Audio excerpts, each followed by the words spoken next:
Today with the Apple TV, which is a new device that takes movies, music, videos off of your computer, either a PC or a Mac, and shows it on your TV. I'm really interested to see how well this device works. I think it could be a really important one. There are a lot of companies that have tried these media streaming devices in the past, companies like Linksys and D-Link and Netgear. But to be honest with you, they're kind of unreliable and they're hard to use and nobody really likes them very much. So it'll be interesting to see whether Apple, with its design smarts, can make something that really just works, just like your iPod just works. The other thing that's interesting to my mind is that this could make the iTunes video store much more useful for people. Right now, you can download things, you can watch a movie on your laptop maybe when you're commuting, and that's useful. But I think what most people really want is to be able to watch a video on their TV. You get a much bigger, better picture, and you can kind of veg out on the couch. And I think that's what TV is really all about for people. All right, there are a few different ways to hook up your Apple TV, both to your TV and to your network. Probably the best way, if you have a TV that supports it, is with an HDMI cable. You can just go directly from HDMI on the Apple TV to the back of your TV set. You can also use component video, and you get a pretty good signal that way as well. And then as far as connecting it to your network, you can obviously connect it with Ethernet. That's going to be the most secure connection. But most people don't have Ethernet. It also works on Wi-Fi, either 11B, 11G, or 11N. So this is the remote for Apple TV. As you can see, it looks a lot like an iPod. It's about the size of one of the iPod Nanos right now. And one of the things that you'll notice about it once you start using it is it looks like it has a click wheel, but it doesn't actually operate in the same way that a click wheel does. You have to, you can't sort of scroll your finger around to navigate. You have to click it to the left or right or up or down.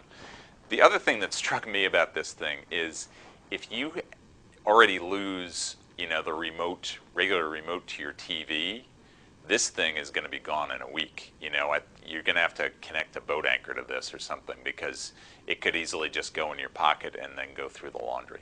The interface for Apple TV is going to look pretty familiar if you have an iPod. It's that basic kind of very simple, minimal design that Apple often uses. The one thing is that it only works on widescreen TVs. So if you have a standard 4x3 TV, you're out of luck.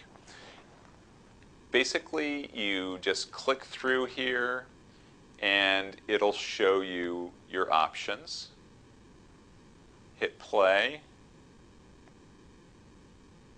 and you'll start to see a preview for 300.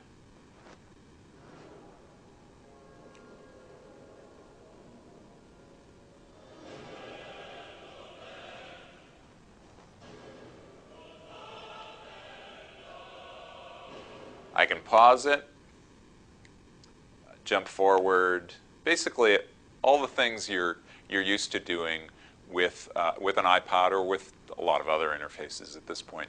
I hit menu, and I can go back, just keep hitting menu until I'm back to the main menu, and then I can play music if I'd like. One thing that I wish the Apple TV interface had that it doesn't seem to is the cover flow interface that iTunes now has, which is kind of a nice way to pick through. It shows you just the cover art of your CDs, and you can flip through and find things quickly visually that way. Apple TV doesn't seem to do that. It does kind of randomly show you the CD covers when you're on the main music page, but that doesn't seem to be a way that you can navigate through your music, and that'd be nice. So to get content onto your Apple TV, what you do is interact with iTunes on your PC. And the Apple TV has a 40 gig hard drive. What it does, you tell it what content you want to sync, and then it will suck that content off of your PC and store it on your hard drive. If you buy a new TV show or movie from iTunes, it will sync that that content onto its hard drive. And you can tell it, if only to sync TV shows that you haven't watched yet, that sort of thing.